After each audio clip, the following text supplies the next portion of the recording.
My name is Simon Harper.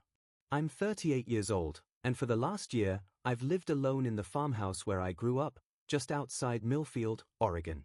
Most mornings begin the same way. I unlock the door to my workshop before sunrise, switch on the old radio my mother used to listen to while she cooked breakfast, and spend the next 10 hours bringing broken furniture back to life. An antique table with a cracked leg. A dresser with missing handles. A rocking chair with faded paint. People from 3 counties over trust me to restore the things they can't bear to throw away. Funny how easy it is to fix someone else's memories. Harder to repair your own. The farmhouse still looks almost exactly the way my mother left it. Her gardening gloves still hang beside the back door. Her favorite teacup still sits in the cabinet above the sink. And every Sunday, without thinking, I still buy 2 cinnamon rolls from the bakery in town before remembering there's no one waiting at home to share them with. Some grief doesn't arrive all at once. It settles into the walls. Into routines. Into the empty chair across the table. People in town don't really call me Simon anymore. To most of them, I'm simply the man who never recovered after his mother died. Maybe they're right. Because there's one room in the house I still can't bring myself to enter. My mother's bedroom. I keep the door closed. And her old rocking chair still sits beside the window exactly where she left it, untouched for almost a year. I tell myself I'm preserving her memory. The truth is, I'm afraid that if I move anything, I'll have to accept she's not coming back. That evening, rain tapped softly against the workshop windows while I sanded the arm of an old oak bench. The sky had already turned dark by the time I locked up and headed toward the house. That's when I saw someone standing on my front porch. Claire Bennett. I hadn't seen her in months. Her dark hair was damp from the rain. Her coat clung to her shoulders, and her eyes looked tired in a way that had nothing to do with the weather. In her hands, she held a worn envelope. For a moment, neither of us spoke. The only sound was the rain hitting the porch roof above us. Then she swallowed hard and held the envelope out to me. "Your mother asked me to give this to you when the time was right." I looked down at the envelope. Then back at Claire. Her hands were trembling. She lowered her eyes and whispered, barely loud enough for me to hear. "Before she died, she told me you needed a wife." I almost smiled. Until I saw the tears gathering in her eyes. And suddenly, I realized she wasn't talking about someone else. In that moment, I understood my mother hadn't been making a suggestion. She'd been making a promise. For a few seconds, I only stood there with the envelope in my hand, listening to the rain slide from the porch roof onto the wooden steps. Claire Bennett didn't move. She looked like someone who had carried those words for too long and was afraid of what would happen now that they were finally out in the open. I stared at the envelope. My mother's handwriting was on the front. Simon. Just my name. No explanation. No date. No warning. That was what made it feel worse. My mother had always written like she was sure of things. Birthday cards, grocery lists, notes pinned to the fridge, even the little labels she used to tape onto jars of strawberry jam. Her handwriting had never trembled. But mine did as I held that envelope. Claire noticed. Her eyes softened. "I'm sorry," she whispered. "I shouldn't have come this late." I looked at her then. Really looked. The rain had soaked the ends of her dark hair. Her cheeks were pale, and there were shadows under her eyes that made her look older than 34. The Claire I remembered used to laugh with her whole face. She used to stand in front of a classroom of children and make every one of them believe they were the smartest person in the room. This Claire looked like life had been taking pieces from her and she had run out of places to hide the missing parts. "You said my mother asked you to give this to me," I said carefully. Claire nodded. "Before she died." Something tightened in my chest. I stepped back from the doorway. "Come inside." She hesitated. Not because she wanted to refuse. Because she looked like she wasn't sure she had the right to accept. That hurt more than I expected. "Claire," I said quietly, "you're soaked." She lowered her eyes and walked past me into the house. The moment she crossed the threshold, the farmhouse changed. Not in any big way. The walls didn't move. The floorboards still creaked beneath our feet. The kitchen still smelled faintly of coffee, cedar, and old wood polish. But there was another person breathing inside the silence now. And I realized how long it had been since that had happened. I led her into the kitchen instead of the sitting room because the sitting room still felt too much like my mother's. Her knitting basket was still beside the couch. Her reading glasses were still on the side table. Her Bible still sat open to the same page she had been reading the week before the hospital took her for the last time. I hadn't touched any of it. Claire saw everything. I knew she did. But she didn't stare. She didn't pity me.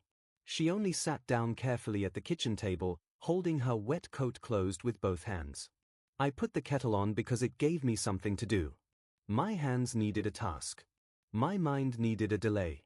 When the water started heating, I turned back to her. "Why didn't you give this to me after the funeral?" Claire looked down. For a moment, I thought she might not answer. Then she said, "Because your mother told me not to." I frowned. "What do you mean?" Claire rubbed her thumb against the edge of the table. "She said you wouldn't be ready. She said grief makes people stubborn. Especially men who think silence is the same thing as strength." I almost heard my mother's voice in those words. That made it harder to breathe. Claire continued softly. "She told me to wait until I had nowhere else to go." I went still. The kettle began to hiss behind me, but I didn't turn around. "Nowhere else to go." Claire's jaw tightened. Pride lifted her chin, but shame lowered her eyes. "I lost my teaching position at the end of the summer. Budget cuts, they said. Then the landlord sold my building, and the new owner wants everyone out before the month ends." She tried to smile. It failed. I thought I could manage it. I thought I could find another job before things got bad. But I couldn't. And then last night, I packed my things into 3 boxes and realized I had no idea where I was supposed to take them. The words landed between us quietly. Not dramatic. Not loud. Just honest. And somehow that made them heavier.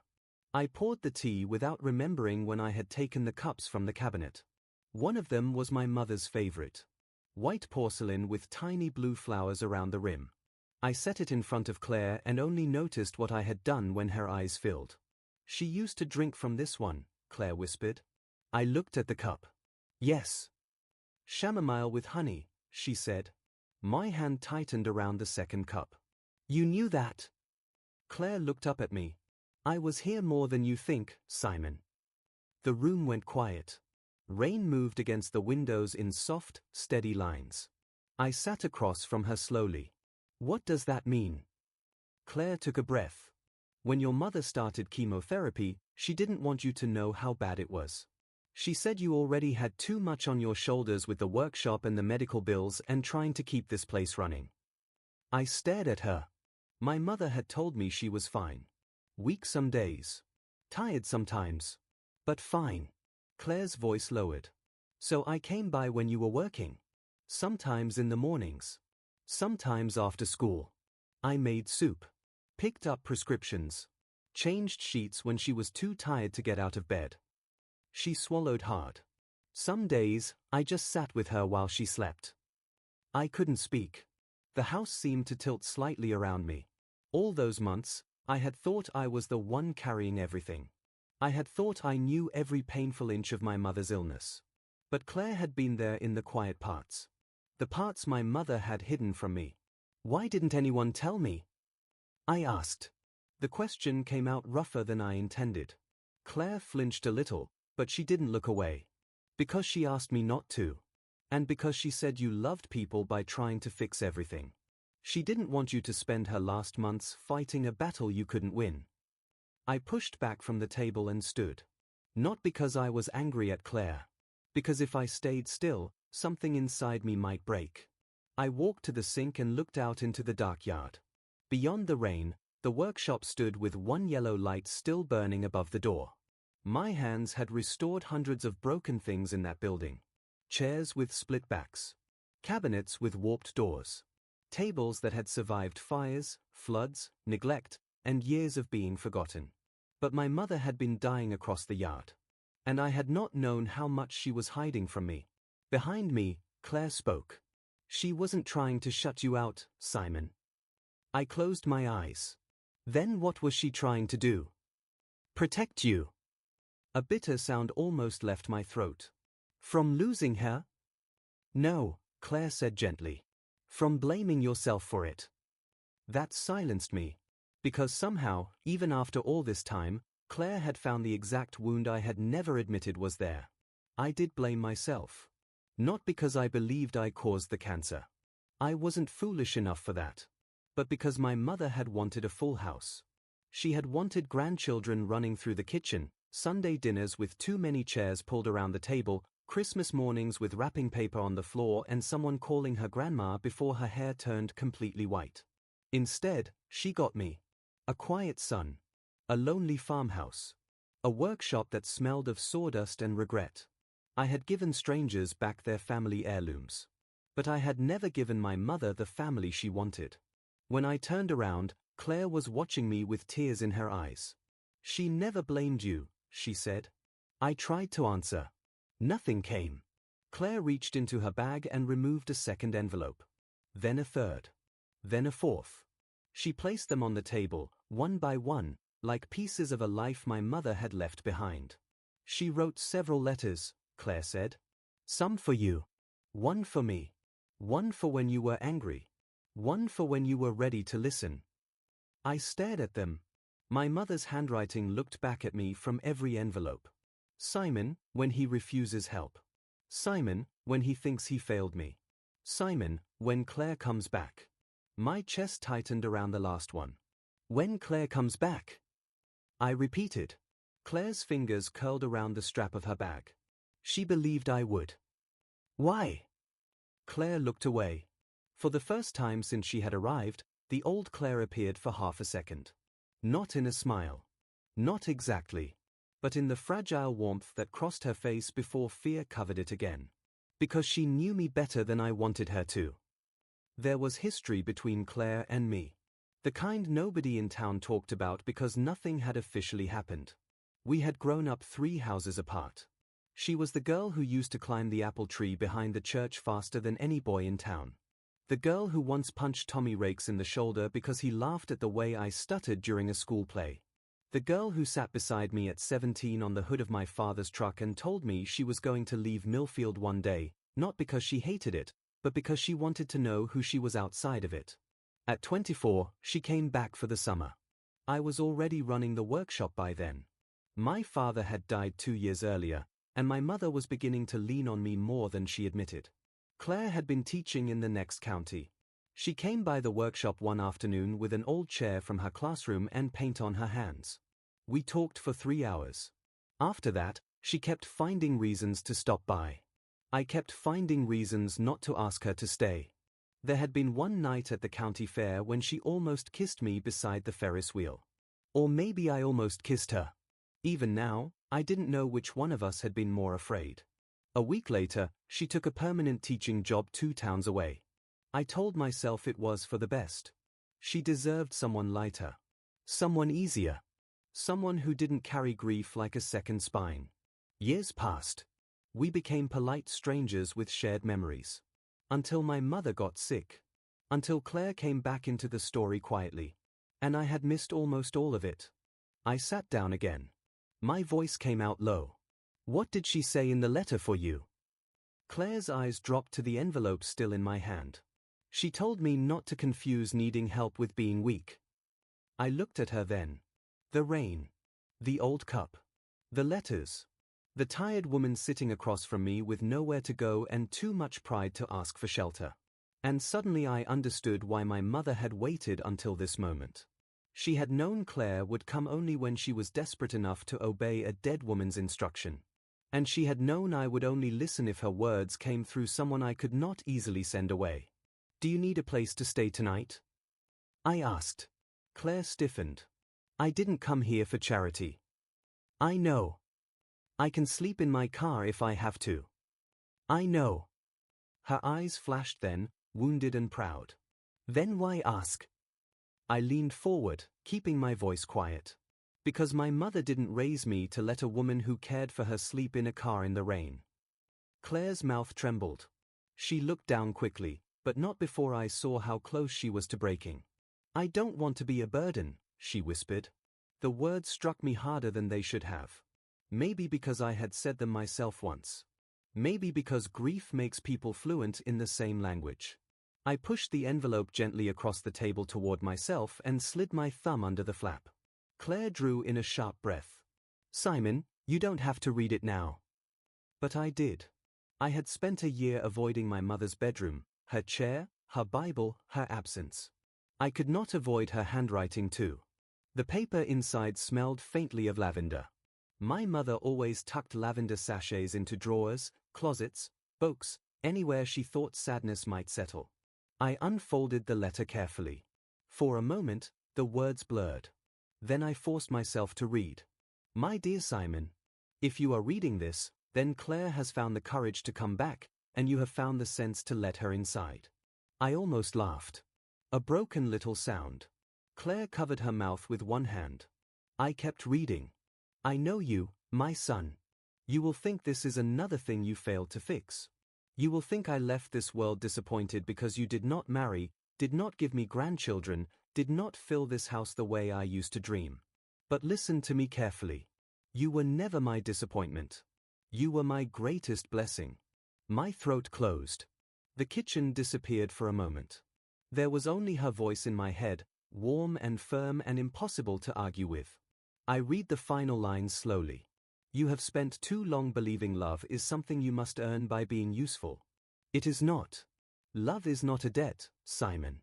It is a door. And if Claire ever finds her way back to you, don't let fear send her away." The room went completely still. Claire was crying silently now. I lowered the letter. Outside, the rain kept falling.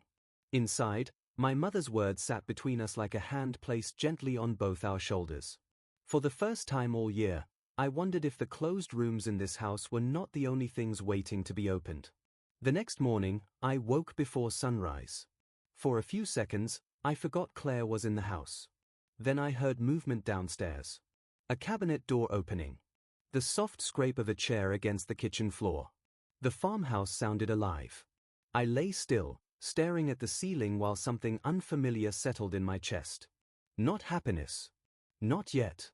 Just the strange realization that I wasn't alone. When I walked downstairs, Claire was standing at the counter wearing one of my mother's old aprons. The sight stopped me cold. Not because she looked like my mother. She didn't. But because the kitchen no longer felt frozen in time. The morning light spilled through the windows, catching the steam rising from a kettle while Claire sliced strawberries into a bowl. For the first time in a year, someone was humming in this house. She turned when she heard my footsteps. "Oh, good morning." Her smile faded slightly, uncertainty replacing it. "I hope you don't mind. I found eggs in the refrigerator and thought I'd make breakfast." I looked at the stove. Scrambled eggs. Toast. Coffee. Simple things. Ordinary things. The kind grief quietly steals from you. "No," I said softly. "I don't mind." Something eased in her shoulders. We ate mostly in silence. But it wasn't the heavy silence I'd grown used to. This one felt tentative. Careful. Like two people learning a language they'd once known fluently. When I stood to clear the dishes, Claire stopped me. "I can do that." "You don't have to." "I know." Her answer came quickly.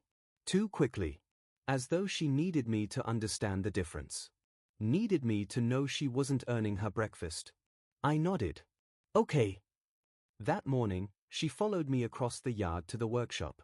The old building smelled of cedar, varnish, and sawdust. Sunlight filtered through the high windows, falling across half-finished tables and shelves lined with tools my father had owned before me. Claire moved slowly through the space, running her fingertips over polished wood, reading labels on old jars of screws and hinges. "This place always smelled the same," she said quietly. I looked up. "You remember?" She smiled faintly. "Your mother used to send me over when we were kids because she knew I'd spend all afternoon talking your ear off while you worked." That memory caught me off guard. I hadn't thought about those summers in years. Claire sitting cross-legged on the workshop floor doing homework while I tried to build birdhouses.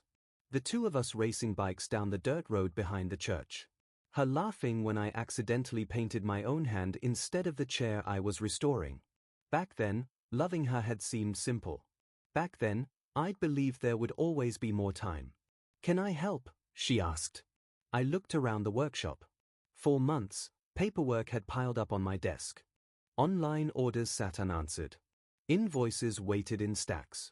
I spent so much time restoring furniture that I neglected everything else. "You know anything about websites?" I asked. Claire laughed softly. "Simon, I taught 4th grade, not computer science." I smiled despite myself. "That's still more than I know." By lunchtime, she'd reorganized my order forms, updated inventory records, and helped me photograph 3 finished pieces for online listings. She worked with quiet focus. Not because she had to. Because she wanted to. Every now and then, I'd catch myself watching her. The way she tucked loose strands of hair behind her ear when she concentrated. The way she bit her lip while typing. The way she smiled whenever she solved a problem. She noticed me looking once. Neither of us said anything. But something shifted.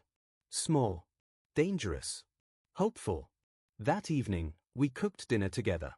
Or rather, Claire cooked while I followed instructions. She laughed when I cut onions unevenly. I pretended to be offended. For a moment, the grief that had settled into every corner of the house loosened its grip. After dinner, she disappeared into the pantry. 20 minutes later, I smelled cinnamon. Butter. Apples. When she carried the pie into the kitchen, my breath caught. My mother's apple pie. The same lattice crust. The same dusting of cinnamon sugar. The same chipped ceramic dish she'd used every autumn. Claire noticed my expression immediately. "I'm sorry," she said quickly. "I should have asked first." I shook my head. "How did you know the recipe?" Her hand stilled. "Your mother taught me." The words landed harder than I expected. She looked down at the pie. During chemotherapy, she couldn't always stand long enough to bake. Claire's voice softened. "So she sat at the kitchen table and told me what to do." She smiled sadly. "She said you always stole pieces of apple before she could finish slicing them." I looked away. Because she was right. Because suddenly, I could see it. My mother sitting exactly where Claire stood now. Laughing. Teaching. Planning for holidays she knew she might never see. And somehow, Claire had been there for all of it. The realization hurt. Not because Claire had replaced me. Because she hadn't. She had simply shown up when I didn't know how. Later that night, while Claire showered upstairs, I opened an old storage box searching for extra blankets. Instead, I found photographs. Christmas mornings. Summer barbecues. County fairs. And there, in nearly every picture from the last 2 years of my mother's life, was Claire. Holding a pie dish. Decorating a tree. Helping my mother plant flowers. Standing beside her in the garden. I sat on the edge of the bed staring at those photographs. Trying to remember where I'd been. Usually the workshop. Usually working. Usually convincing myself there would be more time. Guilt settled heavily in my chest. But underneath it was another feeling. Gratitude. Because my mother hadn't been alone. Claire had made sure of that. The next Saturday, Claire joined me at the Millfield Farmers Market. I sold restored furniture there twice a month. Small pieces mostly. Coffee tables. Bookshelves. Chairs. The moment we stepped out of the truck together, I felt the stares. Small towns notice everything. Especially change.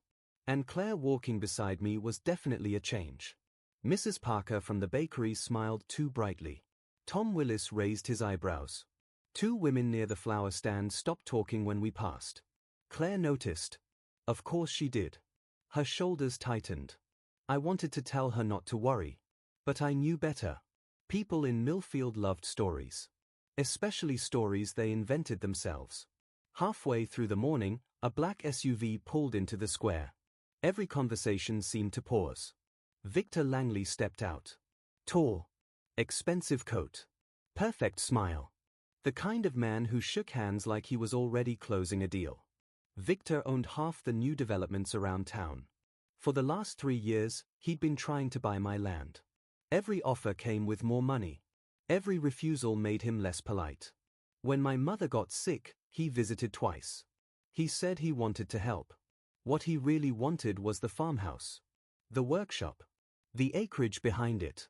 My mother had sent him away both times. Victor spotted me immediately. Then his eyes moved to Claire.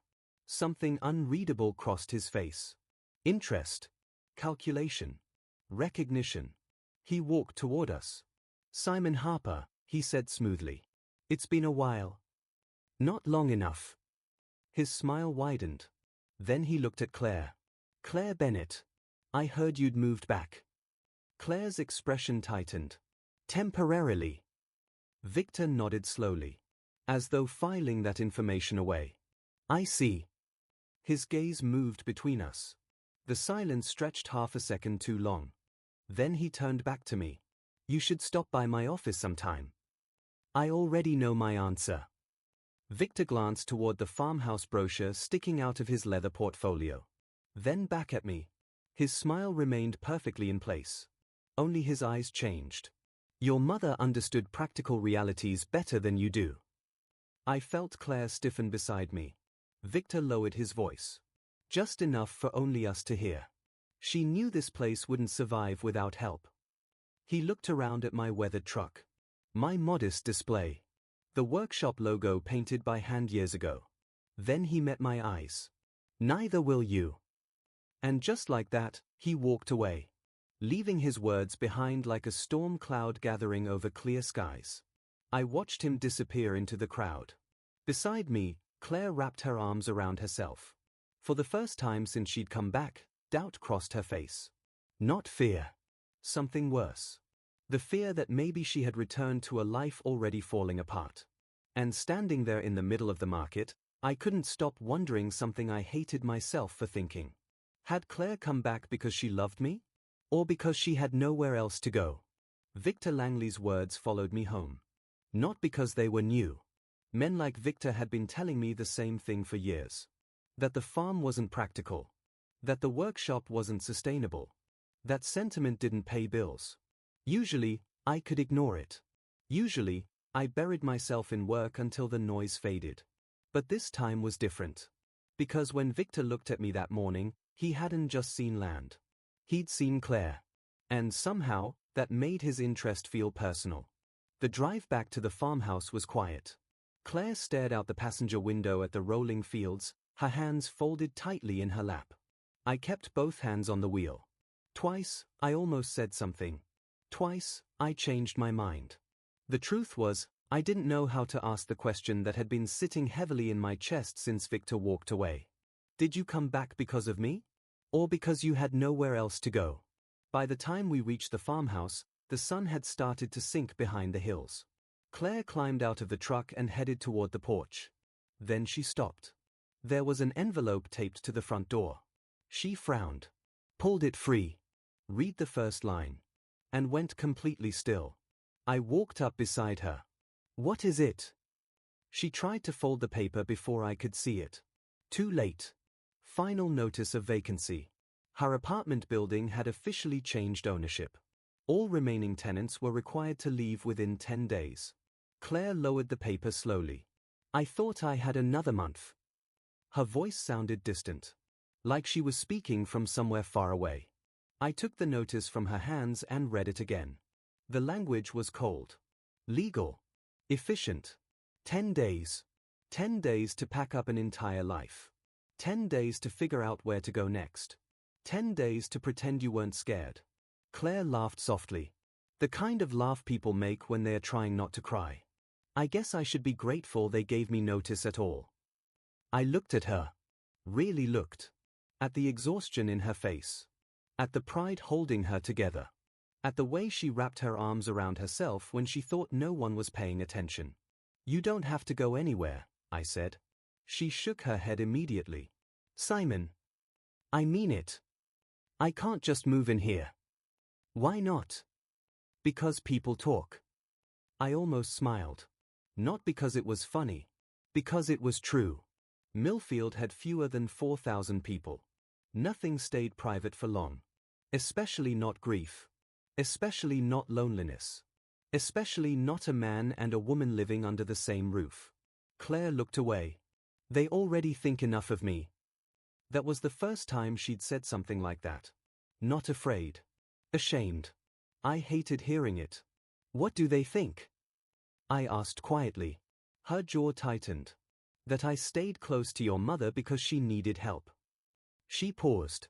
Not because I cared about her. I felt something cold settle in my chest. Claire continued before I could answer. I stopped by the grocery store yesterday while you were working. Her voice dropped. I heard Mrs. Fletcher telling someone I was probably waiting around for an inheritance. I stared at her. What? She forced a small shrug. People like stories, Simon. I thought about the sideways glances at the market. The whispers that stopped when we walked by. The way Victor had looked at us. Pieces started fitting together. And I didn't like the picture they made. That evening, I couldn't focus in the workshop. I sanded the same chair leg 3 times. Misplaced tools I had used every day for years. Finally, I gave up and went inside. Claire was making soup. The smell of rosemary and garlic filled the kitchen. She looked up when I walked in. You okay? I leaned against the doorway. No. She turned off the stove. What happened? I wanted to tell her everything. About the anger. About the guilt. About how much it bothered me that people thought badly of her. Instead, I asked the question that had been sitting between us for days. Why didn't you come back sooner? Claire went still. Not frozen. Braced. Like she'd expected the question eventually. Just not tonight. She sat down slowly at the kitchen table. I wanted to. The honesty in her voice caught me off guard. She looked down at her hands. After your mother's funeral, I almost came by 12 times. I sat across from her. Why didn't you? Her eyes lifted to mine. And for the first time since she'd arrived, I saw fear there.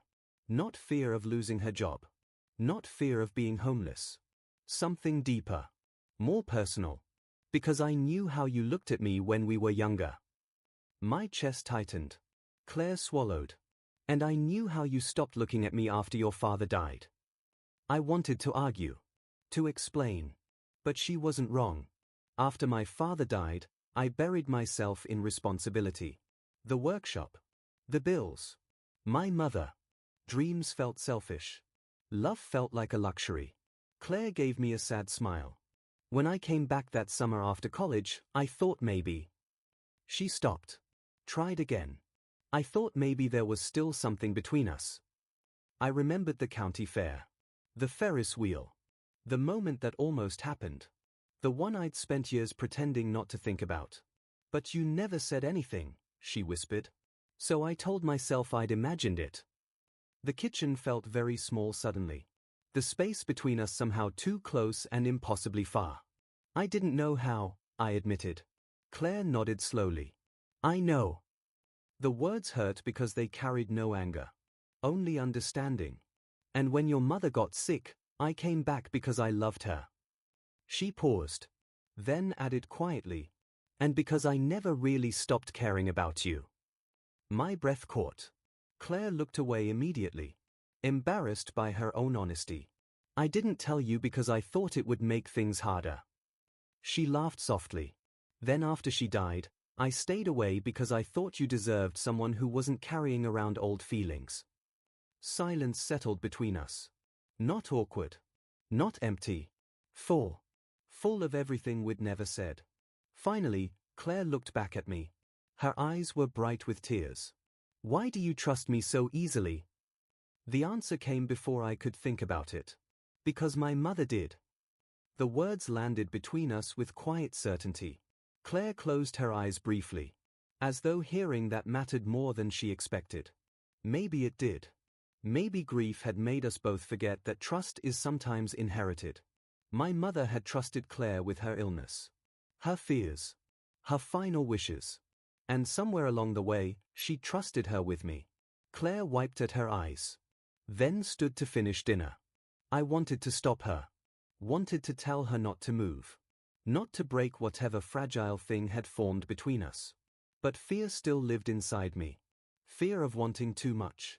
Fear of misunderstanding kindness. Fear of being wrong. The next morning, I drove into town early to pick up lumber. As I loaded supplies into the truck, I noticed a property sign leaning against the hardware store wall. Langley Development Group. Underneath was a list of recently acquired properties. My eyes moved down the page casually. Until they stopped. Maple Street Apartments. Claire's building. Acquired 6 weeks earlier. For a moment, the world around me went quiet. Victor hadn't just noticed Claire at the market. He already knew exactly who she was. He owned her building. The eviction notice. The timing. The pressure. None of it was random. I looked back down at the sign. Then at Victor's company logo. And suddenly, his words from the market sounded different. Your mother knew this place wouldn't survive without help. Neither will you. This had never been about land alone. Victor wasn't just trying to buy my farm. He was trying to corner us. And Claire's eviction wasn't an unfortunate coincidence. It was part of the plan. The storm reached the farmhouse just after midnight. It did not arrive slowly. It came like something that had been gathering strength for days. Rain slammed against the windows. Wind pushed against the walls hard enough to make the old wood groan. The maple trees bent in the darkness, their branches scraping the side of the house like fingernails against glass. I was already awake. Victor's final demand sat open on my phone beside the bed. 48 hours. That was all his lawyer had given me before they moved forward with complaints, inspections, and legal pressure meant to make the workshop look unsafe, unlawful, and impossible to keep. It wasn't enough for Victor to buy the land. He wanted me cornered. He wanted me tired. He wanted me desperate enough to sign away the last thing my parents had left me. A sharp crack of thunder shook the room. Then I heard another sound beneath it. Metal tearing. Wood splitting. Me to see every wall she had built collapse behind her eyes. I pulled her into me. And this time, when I kissed her, there was nothing careful about it. No hesitation. No politeness. No pretending this was gratitude or grief or obligation. It was years of silence finally finding a voice. Her hands gripped my coat. Mine held her face like I was afraid the storm might take her if I let go. For the first time since my mother died, the farmhouse behind us did not feel like a museum of everything I had lost. It felt like the beginning of something I was terrified to deserve. When we finally stepped inside, we carried the rocking chair with us. Claire helped me place it beside the fireplace. The old wood was scratched. The cushion was soaked. But it was still standing. So were we. That night, Claire did not return to the guest room. And I did not ask her to. We sat close beside the fire, wrapped in dry blankets, listening to the storm tear at the world outside while something quiet and certain settled between us. By morning, the rain had stopped. The yard was littered with broken branches. The workshop roof sagged badly on one side. I stood on the porch with Claire beside me, her hand tucked into mine. For once, I did not feel alone looking at the damage. Then a car pulled into the driveway. Not Victor's black SUV. A courier van. The driver stepped out, walked through the mud, and handed me a thick envelope. Simon Harper? I nodded. He gave me a clipboard. Legal delivery. Sign here. Claire's fingers tightened around mine. I opened the envelope with a feeling I already understood. Court papers. Langley Development Group was filing an emergency claim against the workshop, the land, and the farmhouse itself. Victor did not want negotiations anymore. He intended to take everything. The town hearing was scheduled for the following Thursday. By then, everyone in Millfield had heard some version of the story. Some said Victor Langley was finally doing what no one else had the courage to do. They said the Harper farmhouse was falling apart. They said my workshop was unsafe. They said Claire had come back at the perfect time, right when my mother's letters could make her look innocent. Small towns are good at turning whispers into facts. But that morning, when Claire and I walked into the town hall, she held my hand like she had no intention of letting go. The room was already full. Former neighbors. Business owners. People who had once bought chairs from me and now looked away when I passed. Victor sat at the front with his lawyer, wearing a dark suit and the calm expression of a man who believed money could still arrange the ending. Then Claire placed my mother's letters on the table. One by one. The room grew quiet. Pastor Samuel stood first. He told the board how my mother had come to him 3 months before she died, worried about elderly homeowners signing documents they did not understand. Then Mrs. Evelyn Price stood up with trembling hands. She said Victor had pressured her to sell after her husband died. Then Mr. Abrams's daughter came forward with bank records, letters, and a contract signed while her father was already under medical care for memory loss. By the time Claire opened the folder my mother had hidden away, Victor's smile had disappeared. She read my mother's notes clearly. Every name. Every date. Every warning. And when she reached the final page, her voice broke, but she did not stop. Victor Langley is not trying to save this town. He is trying to own the people who are too tired, too sick, or too afraid to fight him. No one spoke. Then I stood. I told them about the storm. About the workshop. About the legal threat that arrived before the roof had even dried. And finally, I told them about my mother. She spent her last months protecting people who never even knew she was fighting for them. I looked at Victor. And if she could do that while dying, then I can stand here while living. That was when Victor lost the room. Not all at once. But face by face. The town clerk announced that all claims against the workshop would be suspended pending investigation. The county attorney requested Victor's records. Legal action began that same afternoon. Victor walked out without saying a word. For the first time in years, no one followed him. 3 weeks later, the farmhouse was still ours. So was the workshop. So was my mother's legacy. Claire moved in permanently before anyone asked whether she would. Her 3 boxes from the apartment sat in the hallway for 2 days before we finally unpacked them together. We changed the sign above the workshop door. Harper Restoration became Harper and Bennett Restoration. The first time Claire saw it, she cried. Then she laughed because I had spelled Bennett slightly crooked. 6 months later, the workshop was busier than it had ever been. People who once whispered now stopped by with casseroles, apologies, and broken furniture. Claire handled the online orders better than I ever had. I restored the pieces. Together, we built something neither of us could have managed alone. And my mother's rocking chair sat finished on the porch. Polished oak. New cushion. Strong joints. No longer hidden in a closed room. One evening, as the sun turned the fields gold, Claire came outside holding a small box. She placed it in my hands. Inside was a pair of tiny baby shoes. For a moment, I could not breathe. Claire smiled through tears. "Your mother was right," she whispered. "You didn't just need a wife. You needed a family." I pulled her into my arms and held her there while the porch light flickered on behind us.